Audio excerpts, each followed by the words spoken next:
Don't you love it when things are both easier and more affordable? Like when the rain washes your car for you. Or like when you save up to 10% by bundling your renters and auto insurance with USAA. Bundle with USAA and start saving. Get a quote today. Last week was our first playoff game, and my plaque psoriasis was so itchy under all my gear. Sometimes just thinking about scratching could take me out of the moment. And then my doctor told me I could get clearer skin with a pill called Otezla. Otezla apremilast is a prescription medicine used to treat adult patients with plaque psoriasis for whom phototherapy or systemic therapy is appropriate. Otezla can help you get clearer skin after just 4 months. Okay, ready for the next game. Talking to my doctor about a pill was a total game changer. Don't use Otezla if you're allergic to it. Get medical help right away if you have trouble breathing or swallowing, swelling of the face, lips, tongue, throat, or arms. Severe diarrhea, nausea or vomiting, depression, suicidal thoughts, or weight loss can happen. Tell your doctor if any of these occur and if you have a history of depression or suicidal thoughts. Live in the moment. Ask your doctor about Otezla. Call 1-844-4-OTEZLA or visit Otezla.com for prescribing info about cost, and more.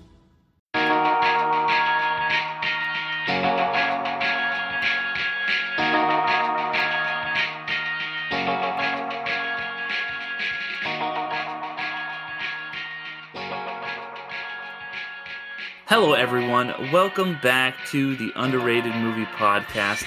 This is a podcast where we discuss films that are underrated, underappreciated, and ones that have gone under the radar and passed most people by.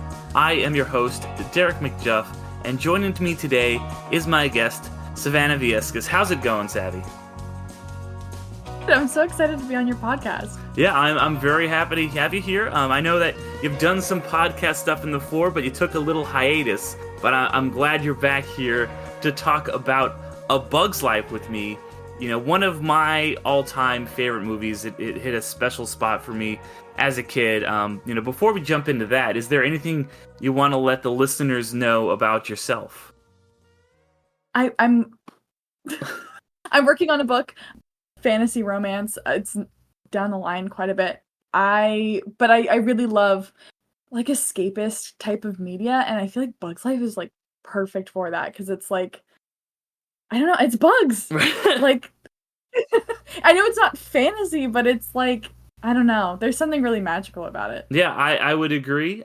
This movie definitely, magical is a good way to put it. Obviously, this is an interesting one because, well, I do think it's underrated. It's also one that I think is pretty well known, pretty well respected. And we'll get into it in a second, but obviously this is the 1998 movie from Pixar. That is, of course, the second Pixar film sandwiched right there between the two Toy Story movies, which is another reason I think it might be a little underrated. Of course, directed by Creep, but good director John Lasseter, and starring Dave Foley, Julie Louis-Dreyfus, Hayden Panettiere, and another creep, Kevin Spacey. So, interestingly, a couple creeps in this, but don't let that dissuade you from the fact that this is a really great, not fantasy, but it's almost like an epic film, right? It's kind of, it is. Production team were talking about how it feels like despite only being like an hour and a half long, it's almost like Lawrence of Arabia.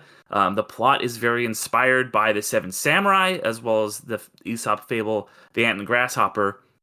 But Savvy, I wanted to ask you, as the guest, why you picked this one. I had sent you a big long list of movies, and you were like, let's talk about A Bug's Life. Why was this your pick?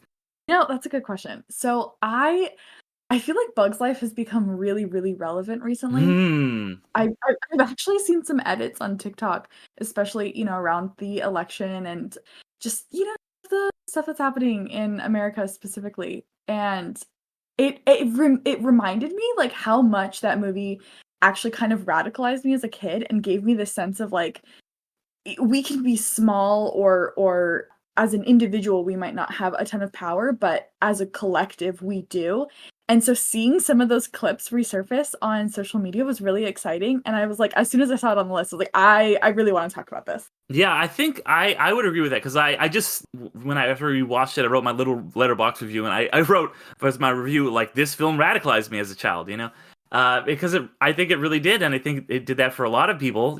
We have a whole generation of people like you and me and AOC that watched this movie and realized that together, like, we're stronger and stuff. And like you said, it's been kind of having this interesting second life almost on TikTok where certain scenes are blowing up. There's that scene of, and I remember really this scene having a big impact on me as a kid, and now it's making the rounds once again on social media of the scene where Hopper takes the seed and he throws it at one of the other grasshoppers. He's like, "Did that hurt? That's one ant." And he's like, "No." And he's like, "How about that one? Here's another one." He's like, "No." And then he just pulls out the cork, and just the avalanche of seeds just buries those other grasshoppers.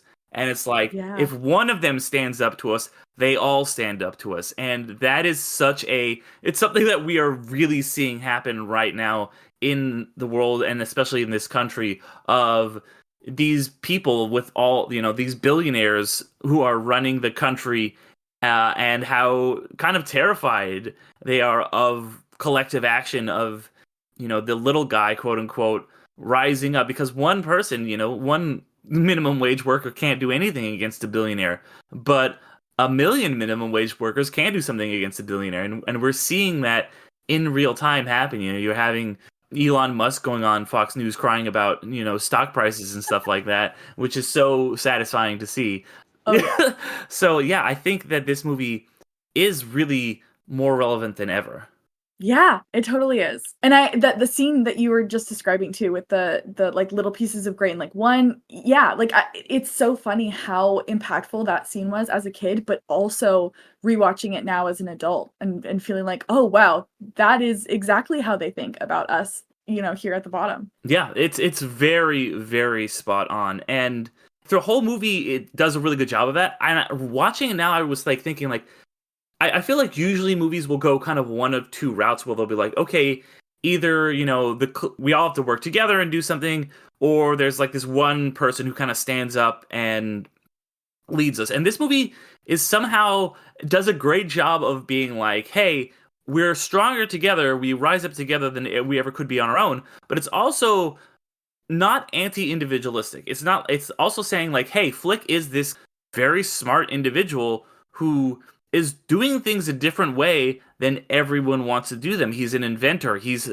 thinking outside the box. He's doing all these things that we wouldn't normally think to do. So because of that, because he is such a bright, shining individual, he is able to help and inspire the wider masses to band together. So I think it's really cool that it is doing both of those things, which seem like they should be counterintuitive just on the surface, but actually they're really supporting each other. Absolutely. Absolutely. Yeah, and so to get into your history with this movie, because I know, like, I'm a kid when this movie comes out. Obviously, I know, hey, this is the same people who made Toy Story. This is really kind of it's interesting because everybody was making, on Pixar was making Toy Story. And then, so there's a 3-year gap between Toy Story and this one before Pixar gets a little bit bigger. They're able to be like, okay, we can now have 2 teams, one working on A Bug's Life, one working on Toy Story, and then we're going to, down the line, have some people working on Monsters, Inc. and all this stuff. So it starts this is the beginning of like Pixar becoming a machine. I just want to ask, when did you first see this movie? Like, what's your history with it? That's a good question. You said the movie came out in 98? 98, yeah. Yeah, so I would have been 3. So I feel like I probably saw it somewhere around that time. I don't know, probably as like on a VHS. I don't think my parents would have wanted to take me to the movies that young.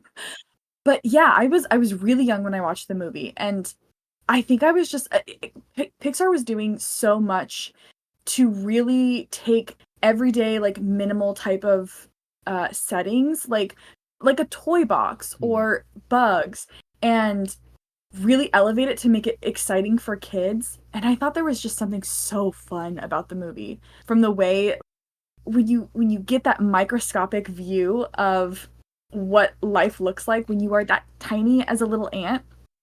Flick climbing up on the dandelion, and it's almost like a giant umbrella, and he's just coasting through the air. I thought all of that was so cool as a kid. But yeah, I was pretty young. I must have been like a toddler. So yeah, I guess I'm like a couple years older than you, because I think I saw this movie. I'm pretty sure I saw this movie in theaters. I don't remember it because I'm 8 when this movie comes out. I definitely watched it a lot on VHS. I remember having like the toys and stuff like that, and talking with your husband, former guest, My Stash of Books, former and future guest, My Stash of Books, about this movie yesterday. We're talking about the video game adaptation and how cool that was. And this was actually, I found out, one of the first movies it was actually the first movie to be frame by frame put onto DVD. So, because this is obviously, 98, comes out late 98, so it would have come out on DVD at some point in 1999. So right at that transition when DVDs were starting to become the new way that we watched movies at home, and VHS was obviously still dominant, but this kind of signaled like the start of that change, which I think is interesting. But yeah, you talked about how Kickstarter does a really good job of taking these quote unquote mundane, ordinary, everyday things and giving them some real life. And at first, that's because of kind of the limitations of the new medium that they're working with. They're working with computer animation, so they can't really animate living stuff very well. It has to be very simple. That's why the first one's in Toy Story. They're toys. They have to look kind of plastically. And then also similarly, like insects are pretty easy to animate. That's why in the couple seconds when you see something like in Toy Story, when you see that dog, it looks a little, or you see like the kids for a second, they look kind of weird. Right. But a bug you can do, right? A bug can work because bugs are anatomically, wow, words are tough. They're easy to like animate. They're easy to portray. They've got these big eyes. They're easy to be expressive in their faces and stuff. They don't have to be. They're not too complex. Even the grasshoppers, which are kind of bigger and jagged, not crazy, right? They can make these guys pretty simply and have them look good. And the movie does hold up in that regard. And you talk about also just the world that they inhabit, seeing how cool it looked. And because especially when you're in that, literal like bug's eye view looking up at this world, I was a huge fan of the world building in this movie and the way that they take these mundane, ordinary things and make them so fantastic. Like when they go into the anthill, it's like a scene from Avatar or something, Yeah, absolutely. And then, I thought it was so cool when they go to that bug city and it's just like made of all these like discarded pieces of trash and cereal boxes and there's like a pretzel box and it looks so cool. And I was like, wow, the world. And I was thinking of like, it's easy to do something where like, like I was thinking of a little bit of B movie watching this and it's like how it's like, okay, here's B Larry King, like here's just, they just kind of like make it like our world but smaller. But this is like really like, no, what would these things on a small scale be like? And something like a bird is terrifying. It's like a T-Rex, I think they even use a sound at one point that's very reminiscent of Jurassic Park. Or when it rains, that's something that ordinary, like we don't, it's raining, whatever, we're a little wet. But then it's like these bombshells hitting. It becomes like Apocalypse Now. They're like running around. So I was very impressed by the world building. I don't know. What did you think about all that? Acura's all-new ADX, a compact SUV that isn't just built for one thing. It's precision crafted for everything. To escape the grind with available all-wheel drive. To go with your flow with available Google built-in. Hey Google, turn it up. Okay, turning up the volume. And crafted to be heard with an available Bang & Olufsen premium sound system. The all-new Acura ADX, crafted to match your energy. Acura, precision crafted performance. Take your vibes and go. Google is a trademark of Google LLC. So good, so good, so good. Great gifts for mom? We've got them. And they're up to 60% off at Nordstrom Rack stores now. They have Marc Jacobs? Gotta show mom some love. That is so good. Snag amazing deals on Mother's Day gifts from Barefoot Dreams, Kate Spade New York, and more. Great brands, great prices. That's why you rack. I'm right there with you. Like the scene where it starts raining, it felt like there were like bombs dropping. And I had a thought when I was just rewatching it, as an adult. That is so interesting that we don't really think as humans, like, oh, it's just rain, it's just sprinkling or whatever. But like as ants, like, or bugs, anything that small, like it's going to be so much larger. And I love that they were able to capture that sense of panic through something as simple as rain or like a bird, like you said. And also the scene where he goes to like the bug city, I didn't realize as a kid like what all of those parts were that made up the city, but as an adult rewatching it and seeing like, oh, that's a box, and that's a bottle cap, and things like that. It was so enriching as an adult to watch it and be like, wow, they really put a lot of thought into this. Yeah, it's insane that like all of the details in this are so precise and cool and spot on. There's so many little things, it's really clever. It's like, okay, here's the circus truck. What's that made out of? It's like, oh, it's made out of an animal crackers box. Like all these little details are so smartly done and woven in ways that as a kid you don't really think about. You're like, this is cool, and as an adult you watch, you're like, wow, they really, really put some thought into this. Right. I was gonna ask, I don't know if you ever got a chance to visit A Bug's Land at California Adventure. Yes, I love A Bug's Land. Go on. Yeah, I remember like as a teenager going to California Adventure and walking through Bug's Land and feeling that like they were able to capture that feeling. Like I remember very specifically they had made benches out of popsicle sticks, and it was just so cool. I felt like a kid. I mean, like I was in high school and I felt like I was like a kid again, just walking through Bug's Land and feeling like, oh my god, I'm so tiny, I'm a little bug. Yeah, honestly, yeah. I freaking loved A Bug's Land. For anybody, who doesn't know, we're out here in SoCal, and I grew up in Disneyland, and California Adventure, for a few years, they had this little area that was like mostly designed for kids, but like I still really, even though I was like in my early 20s at the time when it was around, I still loved going over to A Bug's Land, because like you said, it was like you were immersed.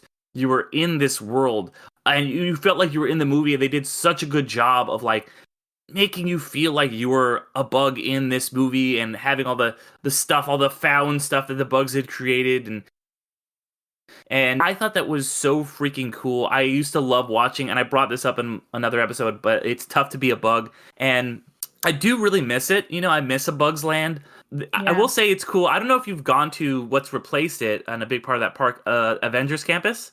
No, I haven't gotten a chance yet. So the one really cool thing that they have at Avengers Campus is, ironically enough, Ant-Man. So, well, he has, if you go talk to Ant-Man, because there's all the walk-around characters, he has a little model of Bug's Land that is like perfect and spot on. And if you talk to him, he's like, yeah, I was really bummed that they were getting rid of this place, so I just shrunk it down. And I was like, that's so fucking cool. Like, that is amazing. It's like, I was like, I miss A Bug's Land, but I'm glad that they're like, you know what? We're keeping the legacy of it alive in this small way, because it's one of the few things that we've actually gotten to see from A Bug's Life. And that's why I do think this movie is underrated, especially within the Pixar canon. Is if you look at the first run of Pixar movies, I'll just go through them real fast. You have Toy Story, then A Bug's Life, Toy Story 2, Monsters, Inc., Finding Nemo, Incredibles, and Cars are the first movies they do for that first little decade plus of their existence. And so all of those movies have gotten sequels, spin-offs, prequels, all of these things. They're all these huge franchises now. The only one that really hasn't gotten any like kind of anything else is A Bug's Life. Really, the only thing is there's like a documentary that is called like A Real Bug's Life or something. It's like a show on Disney Plus, and that really honestly has nothing to do with the actual Bug's Life. It's just like, hey, let's look at some bugs and like slap the title of A Bug's Life on it, and then of course, like we said, A Bug's Land. But there isn't really any. There's no A Bug's Life 2. There's no A Bug's Life Disney Plus show. So I mean, in one respect, I'm like, that's a bummer, because I love this story. I would love to see more of these characters. But on the other hand, I'm like, you know what? It's kind of cool that, it was like one story and there doesn't have to be anything else. We've got a Bug's Life, and there is no Bug's Life 2. But I think it also speaks to the fact that this one isn't as beloved as some of those other Pixar franchises. Yeah, that's interesting. I didn't really think about that, but yeah, all of the other ones got follow-ups. And I think that you're right. Like, A Bug's Life is very self-contained. It ends on I think, a perfect note.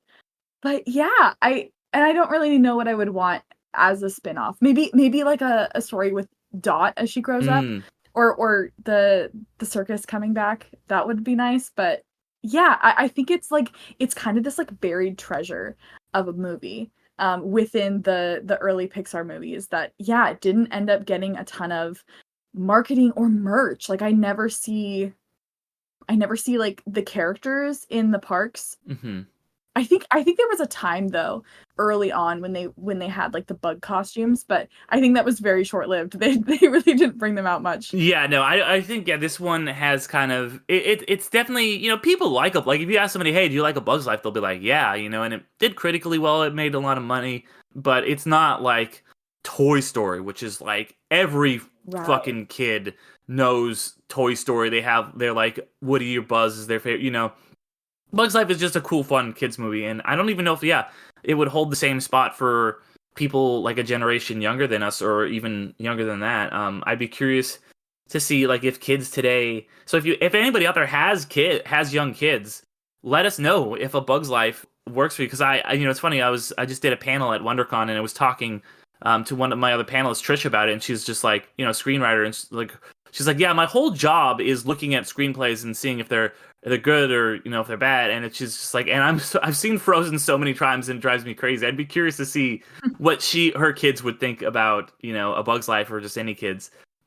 But speaking of just kind of it's almost like overlooked status. It's impossible to talk about A Bug's Life, I feel like, in that context and not talk about the kind of feud that it went through with Antz. And if you had any thoughts about that. I definitely remember watching Antz after I'd seen A Bug's Life, and I could not, like, I haven't rewatched it. I did not have a connection to that one, and I remember even as a kid feeling like, it's A Bug's Life, but like different, and also the character design was like, I don't know, something about it was like really jarring after I'd watched A Bug's Life. Like the way they constructed the ants, I was like, that's not how ants look. Yeah. I think it's definitely, even as a kid, I was like, okay, it's weird, because like I kind of was like, oh yeah, like 2 ant movies happening at the same time. That's interesting, not knowing any of like the history or anything besides it, and like thinking like generally A Bug's Life is cooler and it looked better. Like you said, the animation at Pixar is kind of special and interesting, and this is really where the kind of, for years, Pixar and DreamWorks having this feud of computer animated movies starts. And a big part of it is that Jeffrey Katzenberg, who was originally at Pixar, left Pixar in a kind of pretty big public, breakup.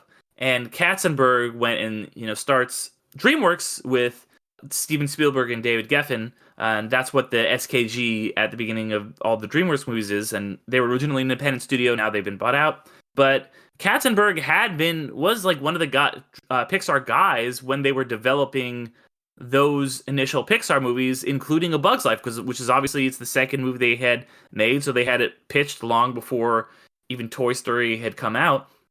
And a lot of people were like, yeah, Katzenberg was just kind of like, hey, he's kind of, by some accounts, a kind of like skeevy guy who was like, hey, they're making a bug movie. I'm going to make a bug movie and have it come out before them. So it starts this long, it starts this long running rivalry between these two studios where DreamWorks is trying to cut them off at the knees at the same time. And, Antz also did pretty well, not as well as A Bug's Life, but, it made some money. It was pretty respected, at the time. Also has a creep in it, Woody Allen.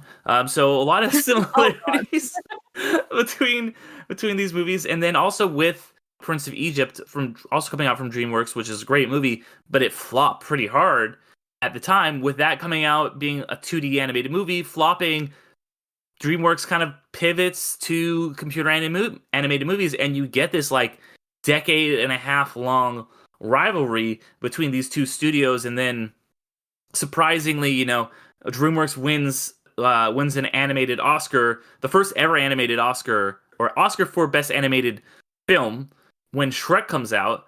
And for a second, DreamWorks seems like it's kind of stealing the thunder for Pixar. And I think, this moment where that rivalry is beginning is an interesting moment before Pixar becomes like the big game in town. Wow, that is so interesting. So wait, how much earlier did Antz come out than A Bug's Life? Do you know? I think it comes out like a few months earlier, because I think that Bug's Life is a summer movie and Antz comes out, or Bug's Life is a November movie, and I think Antz is a summer movie because Bug's Life comes out November 14th. Yeah. Okay, yeah, so It comes out September, so it comes out 2 months. Oh my gosh. 2 months before. Yeah, so they really were like, hey, push this thing out. Let's get it made. I think DreamWorks maybe has a little bit, because they have Spielberg on board. And, Disney is Disney. They're going through the Disney Renaissance, but this is Pixar, right? This is not... Pixar at the time is not even owned by Disney. And they get some big names, as Julie Dreyfus and stuff like that, but Antz is able to attract all these really big names. You've got, like, Sly Stallone, obviously Chris Walken, these big people in the movie. So, yeah, I think...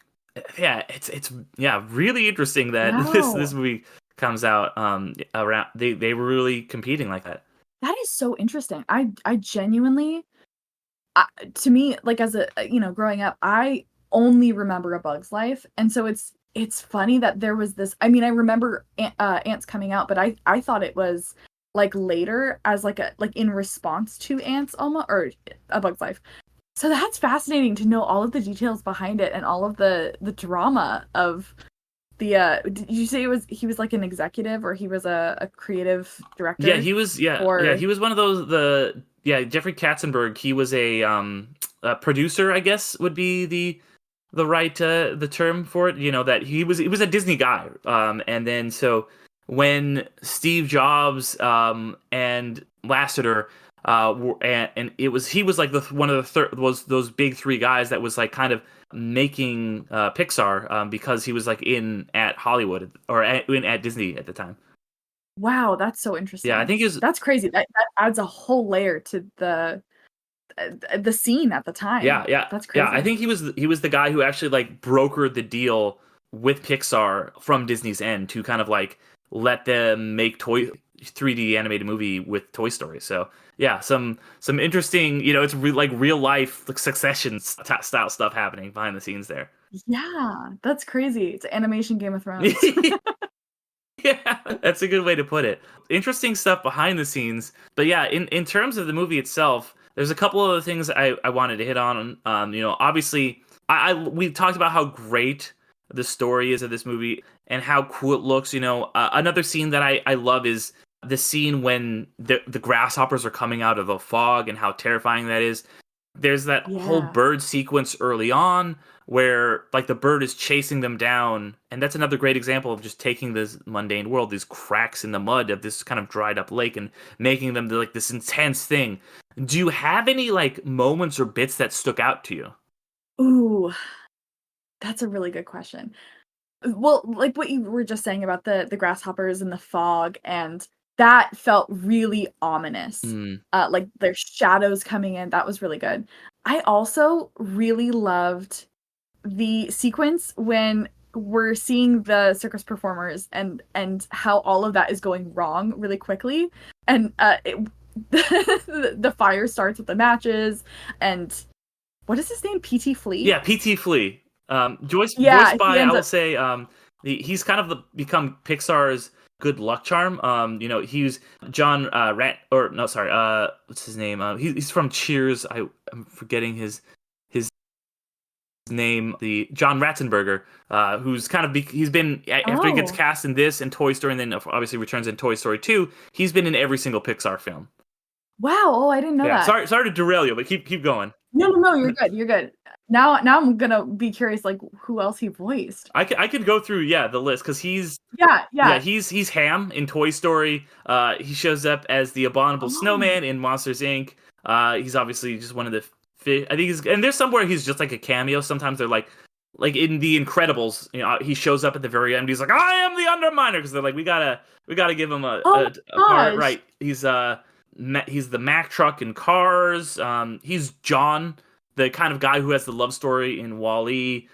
He shows up in every single one of these. I think he's been in every one, as far as I can tell. Keep going. I want to hear what you were saying. But I just love the moment where, as a viewer, you're really rooting for them to like get their act together before the patrons leave, and P.T. Flea gets like launched into the sticky flypaper, and you see the matches like slowly lighting, and as an adult I'm like screaming at the TV like, just move one of the matches, my god. And he finally frees himself. He's totally fine, and then he's walking away, and the the flight sticky paper falls on him and it just goes whoosh in flames. Yes. I loved that. I thought that was so fun. The way they like built the anticipation and also getting to see all of the little details of how they constructed this little circus out of like trash was so cool. I loved that. Yeah, no, it was really cool. That's really just a great physical. There's so much great physical comedy in this, which is surprising because this is, as we said, a very new style of animation. This is like the second movie that Pixar's ever made, and they still are like able to do this like classic physical comedy in a way that, you know, it's almost like it's not fully Looney Tunes. It's closer to like real life, but then there still is some stuff that, you know, like Three Stooges or, you know, Buster Keaton or something. But then there's still stuff where it's like, okay, you know, you can't have like a flea jumping around. You can't have somebody lit on fire. So I really appreciate all that. There's a lot of great comedic setup like that and then payoff. And my favorite running joke through the whole movie is the rock seed thing.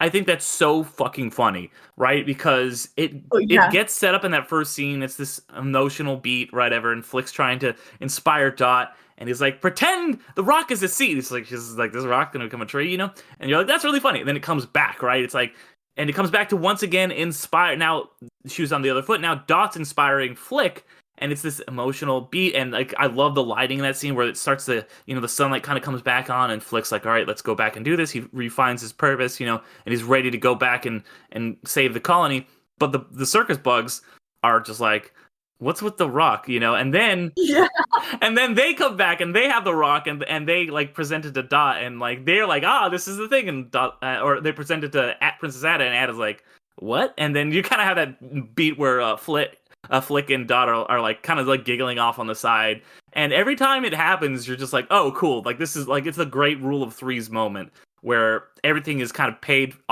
for, and then set off. And I think the reason the comedy throughout the movie works so well is because, you know, I talked about how Antz had such an impressive voice cast, has a really good voice cast, but it's of mostly people who are like really like from sitcoms, you know. I already talked about Ratzenberger and how he's from Cheers, but then you get Julie Louis-Dreyfus from Seinfeld.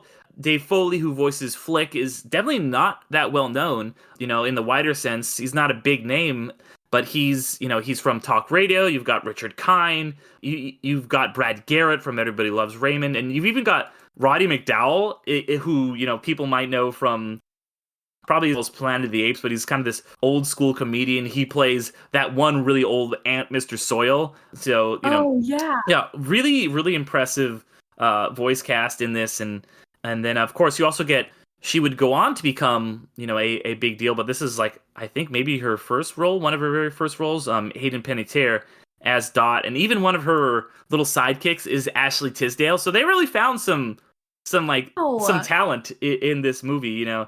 And then, yeah, of course, I also want to shout out like Dennis Leary, Bonnie Hunt, Madeline Kahn, as people, you know, who's one of my favorite comedic actresses. You know, she's been nominated for Academy Awards. Everybody will remember, of course, the flames on the side of my face, you know, from Clue. So, right? So, do you have any David Hyde Pierce? Like, I could just go on and on and on. But do you have any favorite characters or performances in this movie? Oh, that is such a good question. I mean, it's funny that like you've named a couple actors that I recognize, but there's a lot that I don't recognize, and all of them were so great in this film that I'm kind of surprised that I don't recognize as many voices. But I really loved whoever voiced the praying mantis, and I'm forgetting his name, which is really killing me. Oh, Major Manny, I want to say is his name. Yeah, and his wife, his partner, the moth. I'm forgetting her name. Gypsy. Too. Yeah, she's Madeline Kahn. Yeah. Oh, that's Madeline Kahn. That's so funny. I thought they were so great. They had this very like effervescent sound to their voice. Very, very performance, you know, like you know, when you talk to a performer and they have this very, I don't know, like affected way of speaking. I thought that was so fun. Yeah, I loved the two of them. Like, they're kind of couple goals, you know. honestly. Yeah. Like they're just like so weird, and like I love, she has these little bits where she's like, well, like she's just talking to one of the ants, and she's just like, oh yeah, like, so that was like my 18th husband, so now I'm a Black widow, but yeah, the two of them, Oh, yeah. they're so lovely together. And Jonathan Harris, by the way, is the guy who plays Manny. He's so good. He's this like regal gentleman, and he's very, very old school theatrical. Like me having been in a theater major, you know people like that. You always had like a one theater teacher in college who was like, yes, and I will teach you the ways, because they're all theater performers, right? And so you know somebody who would be like, yes, and I'll show you. When I was in 1942, when I was with Richard Attenborough, like one of those guys. But yeah, Jonathan Harris, who probably is best known for being the creepy dude in Lost in Space, the 1960s show. Oh, that's so funny. He's really great. And then also one more person I want to shout out, Phyllis Diller, who's this great old school comedian. She plays the queen, and she's doing so much where she's just kind of like, all right, Flick, she's kind of just like this old, like rambunctious lady, and her and Roddy McDowall have this great back and forth. So, yeah, I really thought all of the performances in this were great, and I loved the circus troupe. I thought they were great. Like I mentioned earlier, that this film draws a lot from The Seven Samurai. I don't know how familiar you are with that film, or if it's American remake of The Magnificent Seven, but that's the movie where this town is getting attacked by bandits, and so they have to go and hire these great 7 warriors to defend the town from these evil bandits. So obviously, you see the parallels there between the grasshoppers and stuff. And obviously this turns it on its head by being like, oh, whoops, it's a comic misunderstanding. We didn't hire great warriors. We hired circus performers. And the stuff they're able to mine from that, from these great voices, from these big personalities, both comedic, but also on an emotional level, I was a really big fan of. I am not familiar with either of those movies. So that's really interesting. I'm gonna have to watch those now, because that was one of my favorite parts of this movie. And so drawing from my background as a theater kid, I think one of the things I love about this movie is how it shows that honestly, like, artists can be really instrumental in revolutionary kinds of moments, because you don't have to be a warrior. You don't have to. It's really about, like, storytelling is really important in times of crisis or revolution. And so it's also just really funny to see, these people get hired on, and there's, again, that huge misunderstanding that Flick thinks that they're warriors, and they are not. They are just circus people or theater people. But they're still able to save the day. They're still able to get people riled up and excited about doing this thing that they didn't feel like they could do before. Because it's like inspiration and storytelling is so important in these times, just by getting people to feel something. And I thought that was, I'm sure that wasn't the takeaway I had as a kid, but as an adult rewatching it just kind of like fortified that feeling of like, yeah, I love being a storyteller. I love performing, even if it's just making people laugh or whatever. Like, you're bringing people together over a shared story, and like that in itself is building community. And I just love that. I ate that up. Yeah, I that's really well put, and I completely agree, because I think that, yeah, storytelling and joviality and all of being inspired is so important in times when you're witnessing and living through oppression, because that's what the people, the millionaires and the grasshoppers and the oligarchy wants, is you just kind of like resign yourself. But when you are inspired by storytelling, by performances, by whatever it might be, that's when you're rising up, because you're not just like resigned and just like being like, okay, we're just going to gather the food, we're just going to do this. It's creativity really, really makes a difference, I think, and this movie does a very good job of hitting on that beat. So yeah, I think that's all really well put. Was there anything else you wanted to touch on A Bug's Life? Not off the top of my head.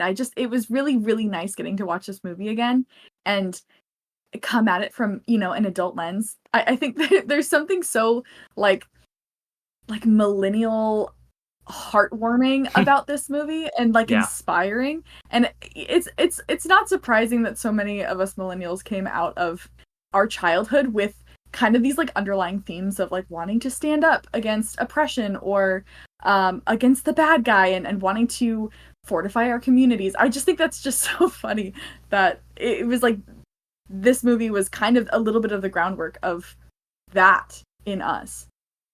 Yeah, honestly, I completely agree because like thinking back on it, I was like there was a lot of movies like this that at the time that really inspired me and like thinking back like yeah, it's definitely part of the reason why I think like we joked about like oh yeah, this movie radicalized me, but it kind of did. Yeah.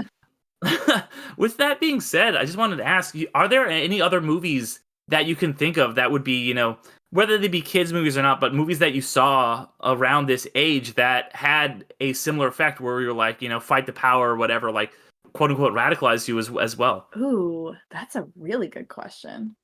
Say, I don't know that it radicalized me in the same way, but I was a huge, huge fan of Mulan. Like obsessed with that movie. And I think that like part of my takeaway from that movie was, I mean, aside from the fact that, again, great cast, great music, and the animation was just so beautiful. Like I was rewatching it recently, and I loved what they did with the illustration, with the illustrative style. But it's also a movie about how you can be not in the best position to stand up or do something for your people or your country or your community and still being brave enough to take that step, even though Mulan is not born in the circumstance where she would really be able to take her father's position, and so she's got to do some lying and some disguising. And I thought it was a great show of what you can do if you are just brave enough to try and to, break the rules a little bit, but for the betterment of your family or your community or even yourself, your own personal growth experience. Yeah, I think that's a really good answer, honestly, because Mulan is maybe my favorite Disney movie, like of all time. So good. I just love that movie. Yeah, that movie. I think it also comes out in '98, so I would have been the same age. And like you said, the music's so good. But yeah, it's a very very good movie that has some similar kind of stuff about somebody rising up and defying norms and fighting this oppressive regime, like this invasion regime. There's these people that want to oppress them, and like also kind of looking at the societal norms and saying this isn't right, whether those be just like the more militaristic stuff or just like the gender norms, and that's something that I think I'm non-binary, and it's something that I'm just like, that movie had a big impact on me, and just like the way we have to question gender norms and stuff like that, I think has been very impactful in my life. And then to add, just that probably would have been my answer because that's a really good one. So I'll come up with another one, which is, and this has been on my mind because, as I mentioned, I went to WonderCon and there was a panel for the 25th anniversary of The Emperor's New Groove. Oh, yeah. Right. Such a good movie.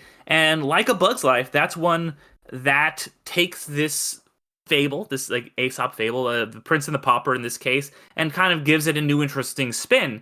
And, that's a movie where it's like, it's kind of, I think the way that one impacted me is just like, it's like, okay, we have this very capitalistic mindset of more, bigger, like, all this stuff like that Kuzco very much embodies.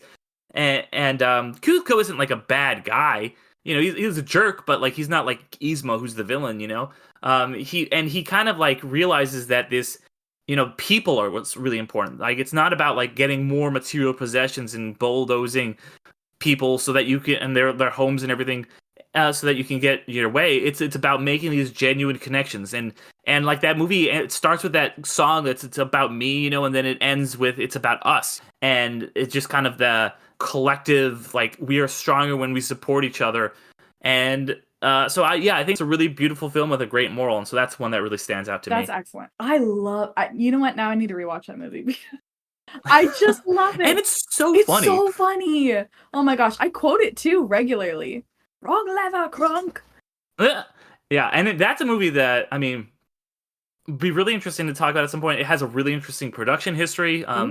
So I would recommend Savannah or anyone else out there check out the if you can find it, because it's actually not legally technically available anywhere. But there's a documentary made about the making of it called The Sweatbox that they actually did not shy away from talking about at all at the panel, which I thought was really cool.